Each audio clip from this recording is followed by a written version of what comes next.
नमस्कार साथियों, आपका स्वागत है जय बजरंग इंस्टीट्यूट पर। आज हम स्टार्ट करने वाले हैं मुगल साम्राज्य को। तो मुगल साम्राज्य को स्टार्ट करने के लिए आपको डालना है ऊपर मुगल साम्राज्य।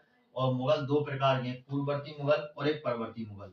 पूर्ववर्ती मुगल यानी कि 1526 से लेके 1707 औरंगजेब की मृत्यु तक, और फिर औरंगजेब की मृत्यु के बाद से लेकर 1857 तक का जो समय है वह किसका समय है? परवर्ती मुगल का है। तो इसकी एक ट्रिक है बहुत ही बढ़िया, जो आपको आसानी से याद करवाएगी। तो यहाँ पर आपको लिखना क्या है?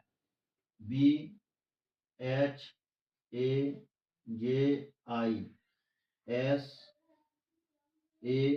ठीक है। इधर हो जाएगा इतना। फिर इसके बाद इधर चलेंगे अपन, इधर हो जाएगा अपना VJIFORMAASAB। अब इसको ट्रिक को देखो, पढ़ो क्या हो जाएगा? भाजी सब्जी और मासाब, भाजी सब्जी और मासाब। तो बी से क्या हो जाएगा तुम्हारा? बी से हो जाएगा तुम्हारा बाबर, एच से हो जाएगा तुम्हारा क्या?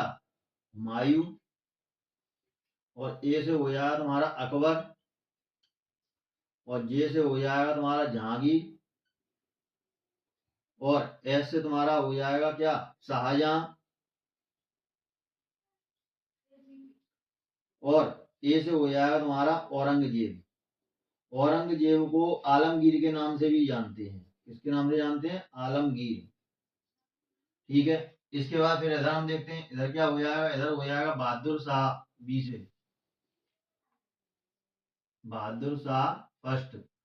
इनको हम शाह आलम फर्स्ट और मुअज्जम भी कहते हैं। तो क्या लिखेंगे यहाँ? शाह आलम फर्स्ट और मुअज्जम। इसके बाद देखते हैं यहाँ यहाँ क्या हो जाएगा? जीआई से जहांदर शाह, जहांदर शाह। और जहांदर शाह को हम लंपट मूर्ख के नाम से भी जानते हैं। किसके नाम से जानते हैं? लंपट मूर्ख के नाम से भी जानते हैं। एफ ओ से हो जाएगा तुम्हारा फरुखसियर, फरुखसियर। इसके बाद फरुखसियर को हम क्या कहते हैं? फरुखसियर को हम घृणित कायर के नाम से भी जानते हैं। तो यहाँ पर लिख देंगे स्लैश लगाकर घृणित कायर। इसके बाद आर से हो जाएगा तुम्हारा रफी उद्दौला या रफी उद्दराज, रफी उद्दौला या रफी उद्दराज। इसके बाद एम से हम बात करें तो एम से हो जाएगा तुम्हारा मोहम्मद शाह, मोहम्मद शाह। ए से हो जाएगा अहमद शाह, और इस वाली ए से हो जाएगा आलमगीर द्वितीय, आलमगीर द्वितीय। और इस एस से क्या हो जाएगा? इस एस से आपका हो जाएगा शाह आलम द्वितीय, शाह आलम द्वितीय। और इस ए से हो जाएगा तुम्हारा अकबर द्वितीय, और बी से फिर हो जाएगा तुम्हारा बहादुर शाह द्वितीय। और इन बहादुर शाह द्वितीय को हम जफर भी कहते हैं, क्योंकि जफर नाम से कविताएं लिखते हैं। क्या कहते हैं? जफर, और जफर नाम से लिखते हैं कविताएं।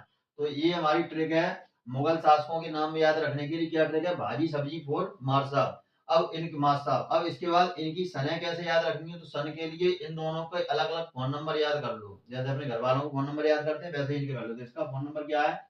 इसका फोन नंबर है 42649223049। ये इसका फोन नंबर है। इसका फोन नंबर याद करना, तो इसका क्या है? 516929, और 29 के बाद है तुम्हारा कितना? 6, और फिर है 5, और फिर है तुम्हारा 47, और फिर है तुम्हारा कितना? 4731, और कितना है फिर आगे? 4731 और 20, 4731 और 20। ये इसका फोन नंबर है। अब यहाँ पर आपको देखना है सन कैसे निकालनी है। तो यहाँ पर कितना है? 1526। तो यहाँ क्या लिखेंगे? 1526 से लेके 4 अपन जोड़ेंगे, कितने हो जाएंगे? 1530। फिर इसके बाद 1530 यहाँ से उठाएंगे, और 1530 में जोड़ देंगे 26, कितने हो जाएंगे? 1556। और फिर इसके बाद 1556 में हम जोड़ेंगे कितने? 49। तो कितने हो जाएंगे? 9 6 15, और 4 5 9 1 10, यानी कितने हो जाएंगे? 1605। और फिर इसके बाद 1605 में हम जोड़ेंगे 22, कितने हो जाएंगे? 1605 से लेके 1600 27। अब इसके बाद यहाँ पर 1 साल का अपन को देना है गैप, तो 1627 यहाँ के लगाएंगे 1628, और 1628 में कितने जोड़ेंगे 30, तो कितने हो जाएंगे हमारे 1658।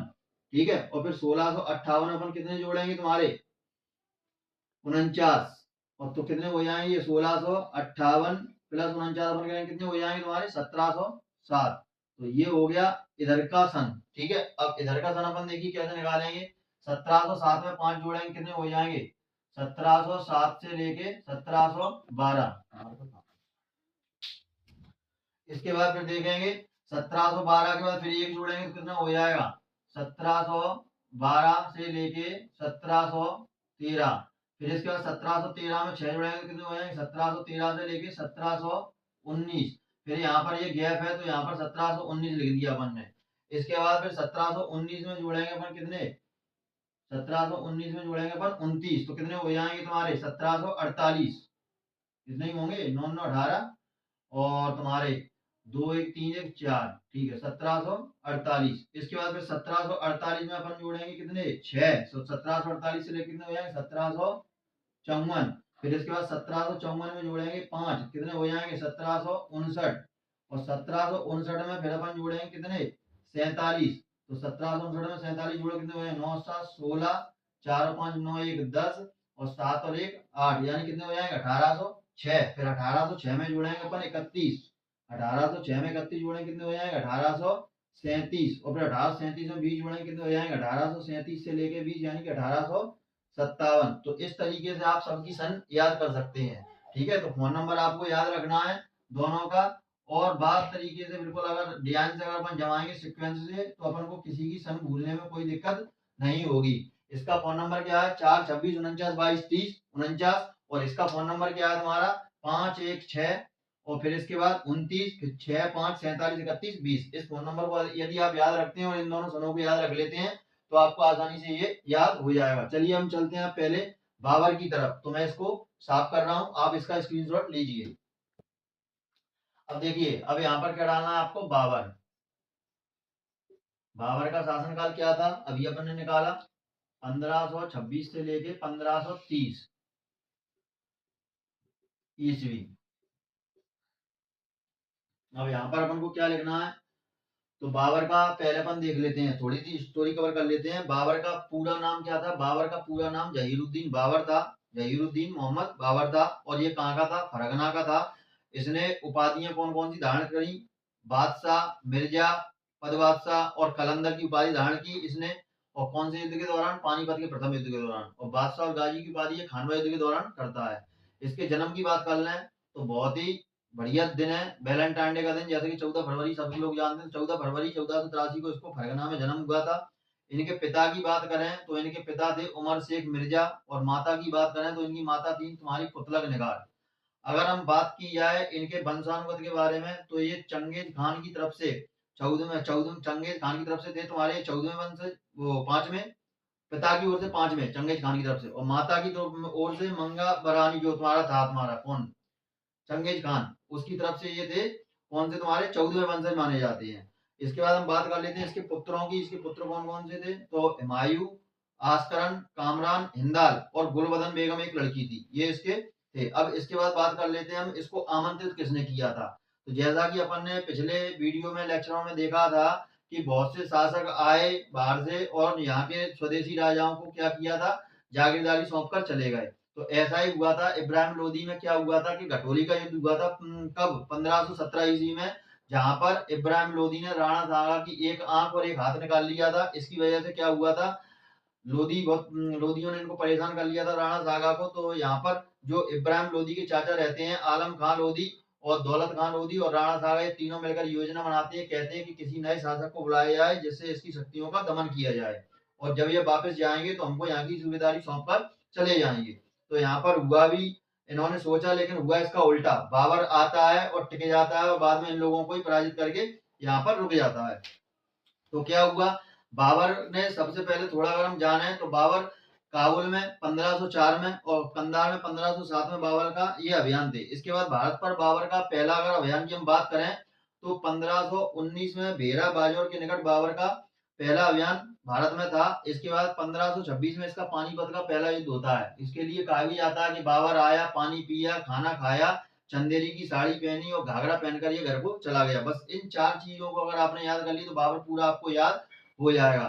तो पानी पिया से क्या हो जाएगा, पानीपत का प्रथम युद्ध इसका 21 अप्रैल 1526 को इब्राहिम लोदी के साथ होता है। पहली बार युद्ध में ये गोला बारूद और तुम्हारा किसका उपयोग करता है, तोप खाने का प्रयोग करता है। यदि आपको याद हो, पिछले लेक्चर में मैंने बताया था कि बहमनी साम्राज्य में मोहम्मद शाह, अलाउद्दीन मोहम्मद शाह था, उसने गोला और बारूद का प्रयोग किया था, लेकिन इसने गोला बारूद प्लस तोप का प्रयोग किया है। तो कंफ्यूजन पॉइंट में आप ये समझ सकते हैं। यहाँ पर फिर हमने देखा था इसने क्या किया था, ये अपने साथ तोप चलाने वाले एक व्यक्ति को लेकर आया था जिसका नाम था मुस्तफा। इसने तोप चलाने की सेवाएं दी, तोपची था ये।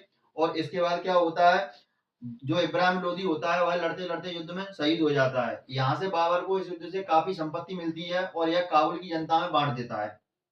काबुल की जनता बाबर को कलंदर की उपाधि देती है, कलंदर या पदबादशाह की उपाधि देती है। इसके बाद फिर क्या होता है, आगे चलता है, खानवा का युद्ध होता है। खानवा के युद्ध में क्या होता है, तो खानवा का युद्ध होता है राणा सागा और बाबर के बीच में। तो यहाँ पर क्या होता है, राणा सागा पराजित हो जाता है और बाबर जीत जाते हैं और बाबर इस खानवा के युद्ध के पश्चात बादशाह गाजी की उपाधि धारण करते हैं। इसके बाद फिर अगला युद्ध होता है तुम्हारा कौन सा, पानी पिया, खाना खाया, चंदेरी की साड़ी पहनेगा। तो चंदेरी का युद्ध होता है। चंदेरी यानी कि मध्य प्रदेश के अशोकनगर में आती है और यहाँ पर राजा रहते हैं तुम्हारे कौन, मेदिनी राय। और मेदिनी राय कौन थे, मेदिनी राय राजा राणा सागा के कौन थे, सामंत थे या सूबेदार थे, जिन्होंने इनकी सूबेदारी यहाँ की दी थी चंदेरी की। तो यहाँ पर ये क्या होता है, मेदिनी राय भी पराजित हो जाते हैं और बाबर जीत जाता है। इसके बाद तुम्हारा फिर अगला युद्ध होता है कौन सा, घाघरा का युद्ध, घग्गर का युद्ध होता है, क्योंकि ये घाघरा पहनना है तो घग्गर का युद्ध होगा। घग्गर का युद्ध में क्या होता है, तो घग्गर का युद्ध महमूद लोदी और तुम्हारा किसके बीच होता है, बाबर के बीच में होता है। यहाँ पर क्या होता है, बाबर जीत जाता है और महमूद लोदी हार जाते हैं। अब बाद बाकी का क्या हुआ कि मतलब वो यहाँ पर टिका, जिन लोगों ने इसको आमंत्रित किया सभी को इसने पराजित किया और बाद बाकी यहाँ पर इसने शासन किया। तो इसके युद्धों का क्रम क्या है, पानी पिया और फिर खाना खाया, चंदेरी की साड़ी पहनी और घाघरा पहना और घर को चला गया। तो युद्ध कब होते हैं इसके, 26, 27, 28, 29। आपको बस ये सन याद रखनी है, 1526, 1527, 1528, 1529। तारीखों की बात करें, तारीखें भी अपन इसको निकाल लेंगे। जैसे 21 अप्रैल 1526 और फिर बात करें 27, 1527 में तो हो जाएगा यहाँ पर 17 मार्च 1527। और फिर बात करें तुम्हारी 28 जनवरी की, तो यहाँ पर हो जाएगा 27 जनवरी। और फिर यहाँ पर हो जाएगा तुम्हारा 1529 में, तो यहाँ पर हो जाएगा 6 मई 1529। बाबर मुबैयन शैली का जनक था और बाबर के ही शासनकाल में बाग लगाने की प्रथा आरंभ हो गई थी। यदि हम बात करें कि 4 बाग किसने लगाए थे, तो 4 बाग हमारे अकबर द्वारा लगाए गए थे। और फिरोज शाह तुगलक की अगर हम बात करें तो उसने 300 नए शहर बसाए थे। तो कंफ्यूजन पॉइंट में साइड में आप इसको इधर नोट कर सकते हैं। इसके बाद अगर हम देखें तो बाबर ने क्या किया था, बाबर ने तुर्की भाषा में अपनी आत्मकथा तुजुक-ए बाबरी लिखी, जिसका फारसी भाषा में अनुवाद अब्दुल रहीम खाने खाना ने किया, जो आगे चलकर इनके नवरत्नों में शामिल होते हैं। इनके शासनकाल में, अकबर के शासनकाल में आएंगे तो ये नवरत्नों में ये शामिल हो जाएंगे। इसके बाद बात करते हैं बाबर की जो मृत्यु होती है 1530 ईस्वी में हो जाती है। जब ये मरता है तो इसको आरम बाग में दफनाया जाता है। कहाँ दफनाया जाता है, आगरा के आरम बाग में दफनाया जाता है। लेकिन इसकी जो पत्नी रहती है वह इसकी पत्नी कब्र खुदवाकर काबुल स्थानांतरित कर देती है। तो ये थी हमारी बाबर की छोटी सी कहानी। इसके बाद फिर इसके पुत्रों का निवास होता है, पुत्र शासन करते हैं। तो चलिए हम इसके पॉइंट कवर कर लेते हैं। तो सबसे पहले हम क्या लिखेंगे, यहाँ पर लिखेंगे पहले शासनकाल आपका लिख दिया हमने ऊपर, तो यहाँ पर लिखेंगे नहीं, यहाँ पर लिखेंगे अपन पहले पूरा नाम। क्या लिखेंगे, पूरा नाम। पूरा नाम क्या है, जहीरुद्दीन मोहम्मद बाबर, जहीरुद्दीन मोहम्मद बाबर। ठीक है। इसके बाद क्या लिखेंगे हम, इनका जन्म, जन्म कब हुआ, तो जन्म हुआ आपका 14 फरवरी 1483, वैलेंटाइन डे के दिन। भैया आशिक मिजाज का मान के चलो उसको। इसके बाद कहाँ पर हुआ था, तो ये फरगना में, फरगना लिख दिया यहाँ पर हमने। इसके बाद फिर हम देखते हैं इनके पिता, पिता कौन से, इनके पिता है उमर शेख मिर्जा। पिता कौन है, उमर शेख मिर्जा। और कहाँ है ये, फरगना के जमींदार हैं, फरगना के छोटे से जमींदार, छोटे से जमींदार। इसके बाद माता देख लेते हैं इनकी, माता कौन सी है, तो माता है इनकी कुतलग निगार, कुतलग निगार इनकी माता है। इनकी पत्नी की अगर हम बात करें तो पत्नी इनकी कौन सी है? पत्नी है इनकी महामंगा, जो आगे जाकर अकबर की दाहिमा के नाम से अपन जानते हैं। पत्नी महामंगा, पत्नी महामंगा हो गई। इसके बाद देख लेते हैं इनके बच्चे। बच्चे कौन कौन से थे इनके? तो इनका सबसे बड़ा लड़का था हुमायूं। कहा जाता है कि हुमायूं जब बहुत ज्यादा बीमार था तो इतिहासकार बताते हैं कि बाबर ने अपने प्राण त्याग दिए, इस वजह से हुमायूं जिंदा हो गया और उसने कहा कि बेटा तुम सबसे बड़े हो तो अपने भाइयों में साम्राज्य का हिस्सा बराबर बराबर बांटना। जब हुमायूं की हम स्टोरी कवर करेंगे तब आगे इसमें चर्चा करेंगे। तो इसके बच्चे कौन कौन से थे? हुमायूं, कामरान, अस्करी और हिंदाल। एक पुत्री थी और पुत्री का नाम है गुलबदन बेगम। गुलबदन बेगम। तो ये इसके बच्चे थे, यानी कि 4 लड़के और 1 लड़की थी। इसके बाद बात कर लेते हैं उपाधियों की। बाबर ने कौन कौन सी उपाधि धारण की? तो उपाधि की अगर हम बात करें तो मिर्जा, पदबादशाह और कलंदर। ये उपाधि इसने कब धारण की? पानीपत के युद्ध में, पानीपत के प्रथम युद्ध के पश्चात। तो यहाँ पर लिख देंगे अपन पानीपत युद्ध। कौन सा? पानीपत प्रथम युद्ध के पश्चात। इसके बाद तुम्हारी दूसरी उपाधि की हम बात कर लें, बादशाह या गाजी।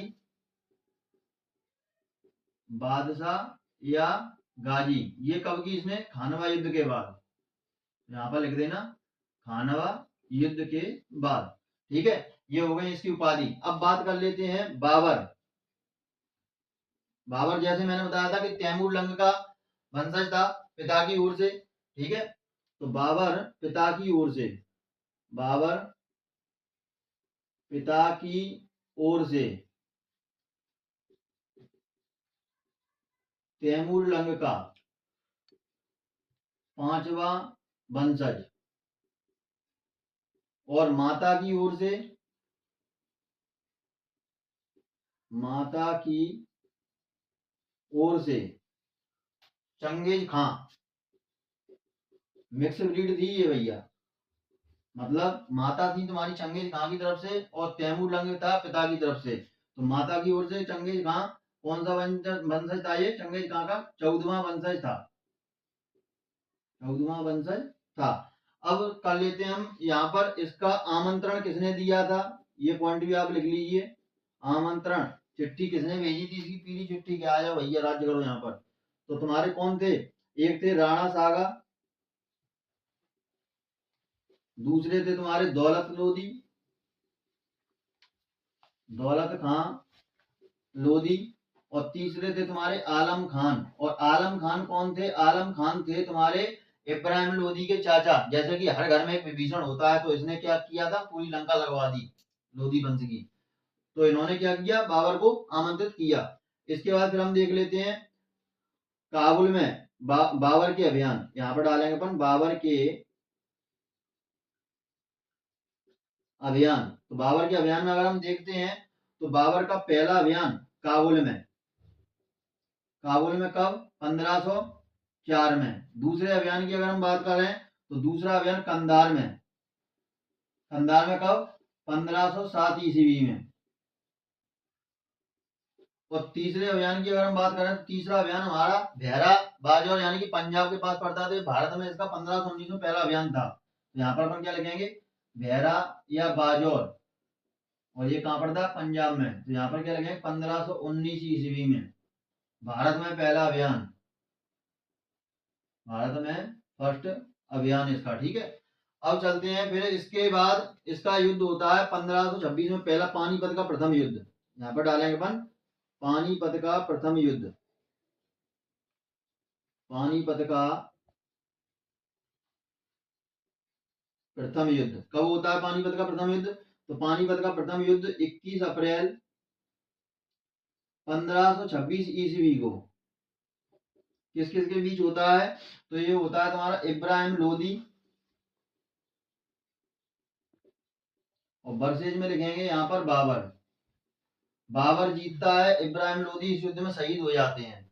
बाबर जीत जाता है, इब्राहिम लोदी शहीद हो जाते हैं। अब यहाँ पर हम लिखेंगे क्या? यहाँ पर पॉइंट डालेंगे, यहाँ पर लिखेंगे बाबर अपने साथ मुस्तफा नाम के व्यक्ति को लेकर आया था। मुस्तफा, ठीक है, इन्वर्टेड कॉमा में लिखना, मुस्तफा नामक व्यक्ति को लेकर आया था। नामक व्यक्ति को लेकर आया था जिसने तोप सेवाएं दी थी, जिसने तोपची सेवाएं दी। दूसरा क्या लिखेंगे, पहली बार युद्ध में गोला बारूद व तोप का प्रयोग किया गया। व तोप का प्रयोग किया गया। और पहली बार गोला बारूद का प्रयोग किसने किया, बहमनी साम्राज्य में अलाउद्दीन शाह ने। कंफ्यूजन पॉइंट में साथ में लिखते चलना। इसके बाद फिर अगला क्या लिखेंगे, इस युद्ध में, यहाँ पर लिख लेते हैं, इसको थोड़ा ऊपर से मिटा देता हूं, ठीक है। यहाँ पर लिखेंगे, क्या लिखेंगे, इस युद्ध में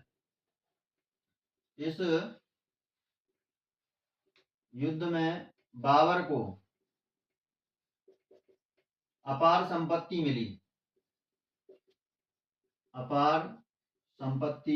मिली जो उसने काबुल की जनता में बांट दी। जो उसने काबुल की जनता में बांट दी। और काबुल की जनता ने उसको क्या किया, कलंदर की उपाधि दी। काबुल की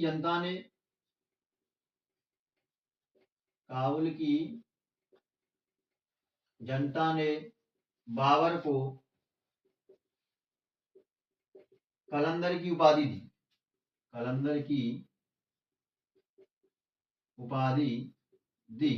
ठीक है, कलंदर की उपाधि दे दी बाबर को।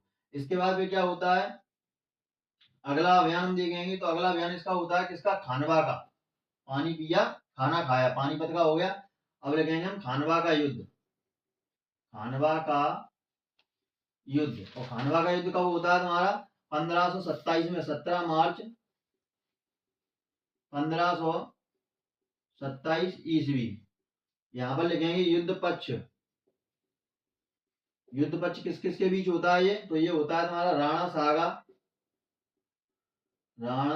Saga versus Babar. राणा सागर तो पहले से ये आंख से काने थे और एक हाथ से टोटे थे, क्यों नहीं। घटोली युद्ध में इब्राहिम लोदी ने इनका आधा काम तो वैसे काम कर दिया, तो यहाँ जीते हैं कहां से, तो ये यहाँ पर मारे जाते हैं, बाबर जीत जाता है। इसके बाद दूसरा युद्ध होता है तुम्हारा चंदेरी का युद्ध। ये कब होता है, तो ये होता है तुम्हारा 1528 यानी कि 27 जनवरी सॉरी। तो यहाँ पर क्या होता है इसका, 29 जनवरी 1528 ईस्वी में। 29 जनवरी 1528 ईस्वी में चंदेरी का युद्ध होता है। युद्ध पक्ष लिखेंगे अपन यहाँ पर किस किस के बीच होता है, तो मेदिनी राय। और मेदिनी राय कौन थे, मेदिनी राय थे तुम्हारे राणा सागा के सूबेदार, जिनको चंदेरी की सूबेदारी दी थी राणा सागा ने। और वर्सेज में कौन रहता है, बाबर। और मेदिनी राय क्या होते हैं, हारे जाते हैं और बाबर जीत जाता है। और मेदिनी राय के समय में ही बाबर का जब आक्रमण हुआ था चंदेरी में, तो 800 रानियों ने जौहर किया था। जो कि हमको मध्य प्रदेश की जीके में किस्सा देखने को मिलता है कि चंदेरी कौन, मतलब मेदिनी राय के शासनकाल में किस शासक ने आक्रमण किया कि 800 रानियों ने जौहर किया। तो बाबर ने आक्रमण किया था और इनके समय 800 रानियों ने क्या कर लिया था, जौहर कर लिया था। इसके बाद अगला युद्ध तुम्हारा कौन सा होता है, घाघरा का युद्ध। घाघरा का युद्ध ये कब होता है तुम्हारा, ये होता है तुम्हारा 1529 ईस्वी में। और 6 मई 1529 ईस्वी। कब, 6 मई 1529 ईस्वी में। किस किस के मध्य होता है, तो यहाँ पर लिखेंगे अपन युद्ध पक्ष में यहाँ लिखेंगे अपन कौन, महमूद लोदी। और महमूद लोदी कौन है, महमूद लोदी दौलत खां का वंशज है, महमूद लोदी। और वर्सेज में कौन आ जाएंगे अपने, बाबर आ जाएंगे। तो बाबर जीतता है और ये क्या होते हैं, मारे जाते हैं। तो ये थे बाबर के अभियान। अब इसके बाद लिखते हैं बाबर के कुछ अन्य महत्वपूर्ण तथ्य। तो अन्य महत्वपूर्ण तथ्य करके यहाँ पर आप डालना, यहाँ पर लिखना अन्य महत्वपूर्ण तथ्य।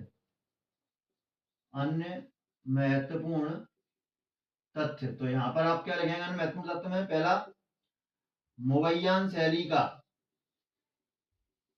मुवैयान पद्य शैली, मुवैयान पद्य शैली का जनक कौन था? बाबर।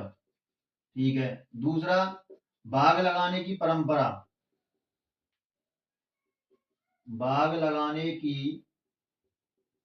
परंपरा मुगल काल में ही स्टार्ट हुई। कब हुई? मुगल काल में। और किसके शासनकाल से स्टार्ट हो गई? बाबर के काल से। और लेकिन चारबाग की अगर हम बात करें तो चारबाग किसने लगवाए? अकबर ने लगवाए। ठीक है, इस पॉइंट को लिख लेना आप साइड में। इसके बाद फिर कहते हैं क्या, इसने तुर्की भाषा में, तुर्की भाषा में अपनी आत्मकथा, अपनी आत्मकथा तुजुक ए बाबरी, तुजुक ए बाबरी लिखी। और इस तुजुक ए बाबरी का फारसी में अनुवाद किसने किया? तो फारसी में अनुवाद किया अब्दुल रहीम खाने खाना ने। फारसी में किसने किया? अब्दुल रहीम,